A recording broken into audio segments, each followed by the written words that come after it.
Excepcionalmente hoje, o Pedro Doria não está conosco, mas nós vamos aproveitar esse espaço para falar sobre vida digital, falar ainda sobre as consequências e os desdobramentos do mega vazamento de dados. Ao todo, 223 milhões de números de CPF foram expostos. E o Frederico Goulart e eu vamos conversar agora com o Dr. Ricardo Vieira de Souza, que é advogado, professor e coordenador adjunto do curso de Direito Digital e Proteção de Dados Pessoais da PUC de São Paulo. Professor Ricardo Vieira de Souza, muito obrigada por nos atender. Bom dia. Bom dia, Cássia, e bom dia, Frederico. É um prazer falar com vocês e a todos os ouvintes da CBN. Bom dia, professor. Professor, os brasileiros enfrentaram 2 mega vazamentos de dados nos últimos meses. Aquele primeiro que aconteceu em janeiro, em que CPFs e dados pessoais de brasileiros foram divulgados. Na semana passada, um outro vazamento aconteceu, divulgando informações de contas de celulares de mais de 100 milhões de pessoas. De que forma, aliás, acho que é até mais correto dizer de que formas esses vazamentos podem afetar a vida dos brasileiros, a vida de quem está nos escutando nesse momento? Cássia, pergunta muito interessante. Primeiro de tudo, esses vazamentos eles foram feitos na Deep Web e Dark Web. É um local onde se utilizam uns navegadores especiais que não deixam rastros.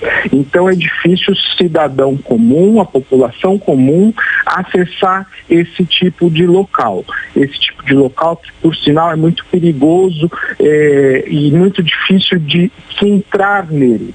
Agora, a população ela tem que tomar, pode ser impactada em relação a essa violação de dados pessoais, como por exemplo, criação de perfil falso no WhatsApp. O criminoso consegue de alguma forma a sua foto e fica mandando mensagens para parentes de você, se passando por você para obtenção de um dinheiro, de um crime patrimonial. Por exemplo, tomar empréstimos em bancos, financiamentos. Todos esses crimes patrimoniais, eles permeiam aí esse vazamento de dados pessoais. Professor, que prática comum nossa no dia a dia, na internet, que deixa os nossos dados exatamente mais expostos? Rede social, site de compras, o senhor começou a falar um pouco aí, banco, o que exatamente que é o grande ponto vulnerável e a gente não tem muita dimensão e noção, acaba fazendo e expondo os nossos dados? A grande questão, Frederico, sobre a exposição de dados, hoje tudo que a gente entra, infelizmente a gente tem que fazer um cadastro, seja para rede social, seja para um supermercado, para aqueles descontos que a gente obtém durante as compras, seja no e-mail você tem que se cadastrar. Então, enfim, existem todos os tipos de serviços ofertados na internet, você precisa fazer a sua compra, deixar seu nome e RG. Aí vai de uma questão que é de 2 vias.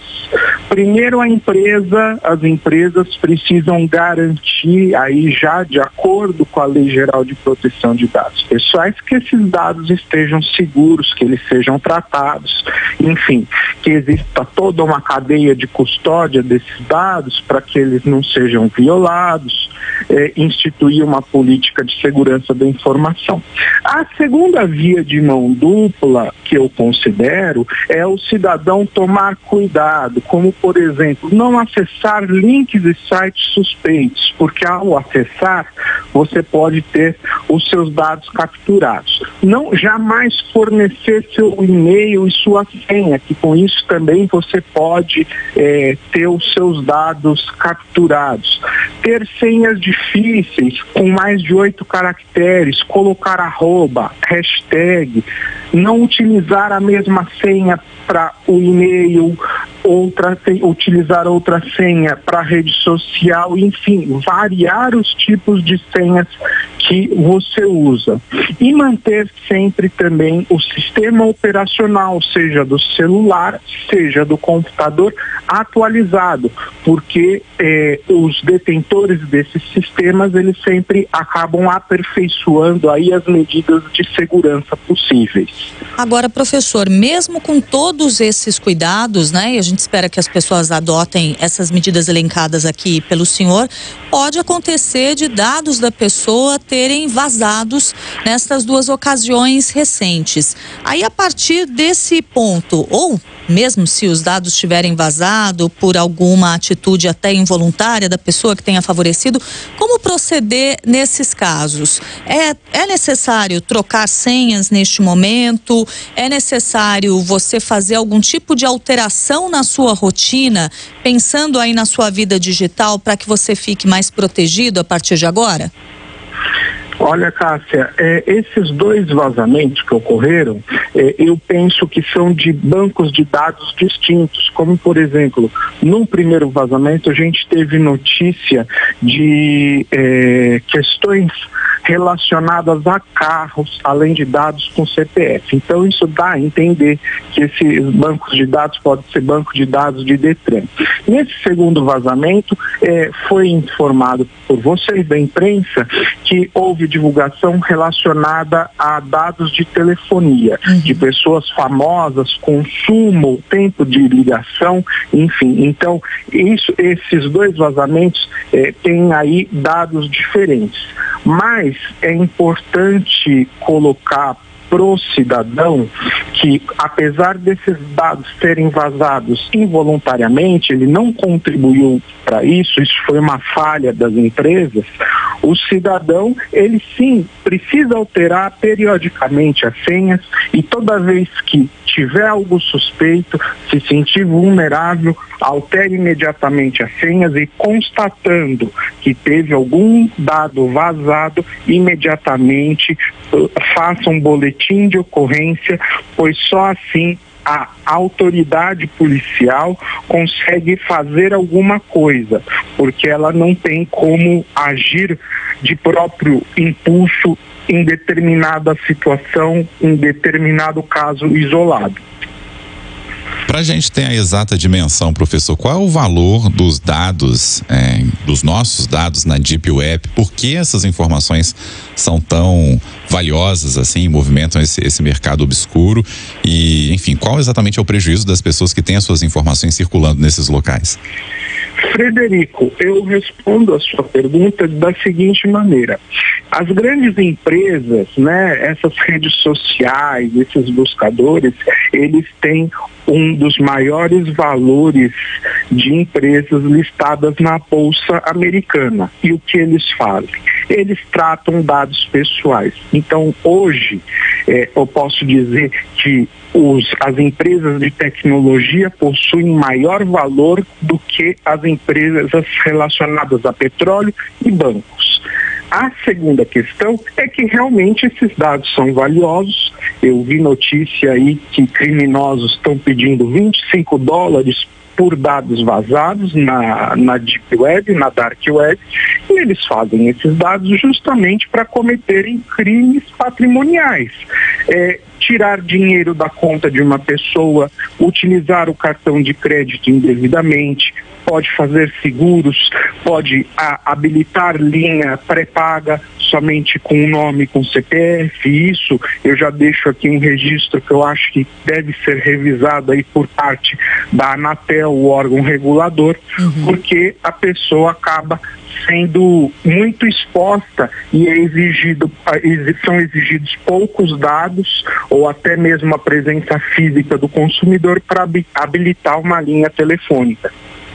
Agora, professor, uma vez que a pessoa de alguma maneira descobre que os seus dados estavam nesse vazamento e que faça um boletim de ocorrência como o senhor recomendou aí, É normalmente simples que essa pessoa não tenha que arcar com eventuais fraudes que sejam realizadas a partir dos dados dela? Por exemplo, um empréstimo que tenha sido contratado com os dados dela, algum tipo de fraude cometida utilizando esses dados. Com esse boletim de ocorrência em mãos, é simples que a pessoa não seja responsabilizada, por isso não tenha que arcar com isso? Não, pelo contrário, o boletim de ocorrência, ele auxilia o consumidor, a pessoa, a se resguardar. Só que aí, com o boletim de ocorrência, com a comunicação, que a gente fala aí de uma forma mais técnica, que é o fato criminoso, a pessoa vai até o banco e solicita o ressarcimento desse valor, por exemplo, do empréstimo que foi feito indevidamente. Aí o banco vai avaliar questão a questão. E o que se tem em relação aos bancos? Eles avaliam se o problema de segurança foi culpa do banco, aí eles ressarcem o valor, ou, por exemplo, se o consumidor, se o correntista deu margem, deu causa a esse dado, como, por exemplo, fornecer o número de segurança do cartão de crédito, aqueles 3 dígitos no verso do cartão. Os bancos entendem que se a pessoa forneceu esses 3 dígitos para terceiro, ela deu causa a isso, aí não cabe indenização. Agora, se o consumidor não fez nada, foi vítima e, por exemplo, a pessoa que fez um financiamento ou abriu uma conta, apresentou documentação fraudulenta, documentação de que não era a pessoa de fato a abrir conta, aí o banco é obrigado a ressarcir porque ele foi negligente nessa situação de hipótese de não conferir corretamente os documentos para abertura da conta corrente.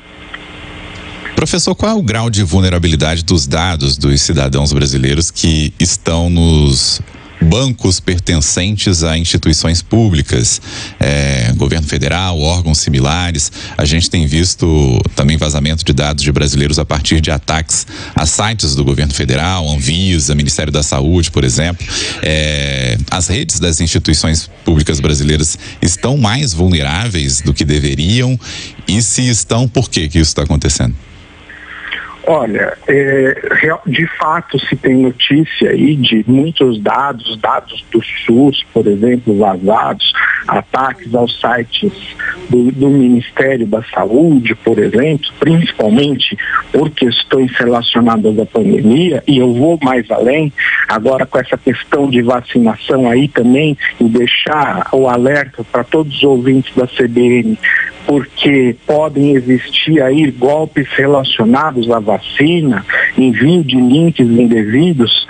Eu penso que o governo ele precisa aperfeiçoar mais um pouco as medidas de segurança relacionadas aos seus sistemas de informação, porque de fato ocorre aí uma notícia, no noticiário muitas vezes acaba informando sobre esses vazamentos no âmbito de governo federal. Então, acho que precisa sim um aperfeiçoamento.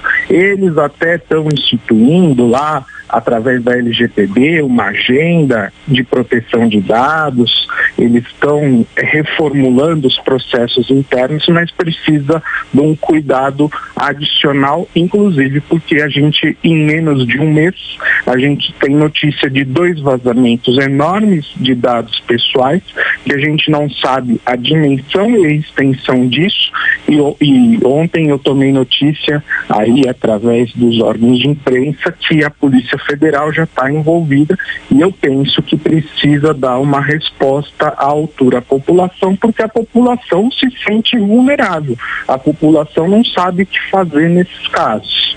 Sem dúvida, professor. Tem aqui uma pergunta de ouvinte, a nossa ouvinte Lu, que é do interior paulista, acho que é região de Campinas aqui, pelo código DDD, ela mandou um WhatsApp e ela pergunta o seguinte, até em relação a uma situação que já acontece, vem acontecendo muito tempo antes desses mega vazamentos.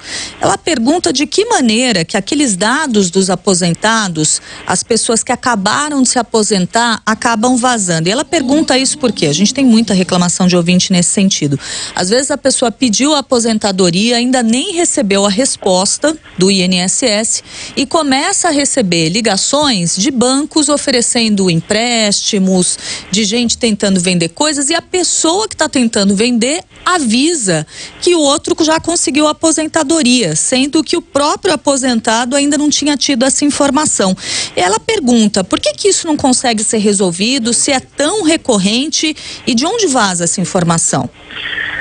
Ao que tudo indica, existe aí funcionários, pessoas do setor interno do órgão que têm acesso a algumas informações privilegiadas e aparentemente acabam não fazendo uso correto desses dados e divulgando a terceiros. Eu vou dar como exemplo até o meu pai, que também sofreu com isso. Quando foi pedir a aposentadoria dele, choveu de ligação em casa para poder oferecer empréstimo consignado. E essa prática, ela tem que acabar, inclusive por conta aí da nossa Lei Geral de Proteção de Dados Pessoais. Vamos continuar acompanhando de perto, é realmente uma questão seríssima, a questão em si, a recorrência, né? O senhor contando aí até um depoimento pessoal que na própria família aconteceu isso e a gente recebe o tempo todo esse tipo de denúncia aqui na CBN também. Ricardo Vieira de Souza, advogado, professor, coordenador adjunto do curso de Direito Digital e Proteção de Dados Pessoais da PUC de São Paulo, muito obrigada pela gentileza de estar conosco nesta segunda-feira aqui no Jornal da CBN. Eu que agradeço, é sempre um prazer estar com vocês, Cássio e Frederico. Um bom dia a todos e bom dia aos ouvintes. Bom dia, professor.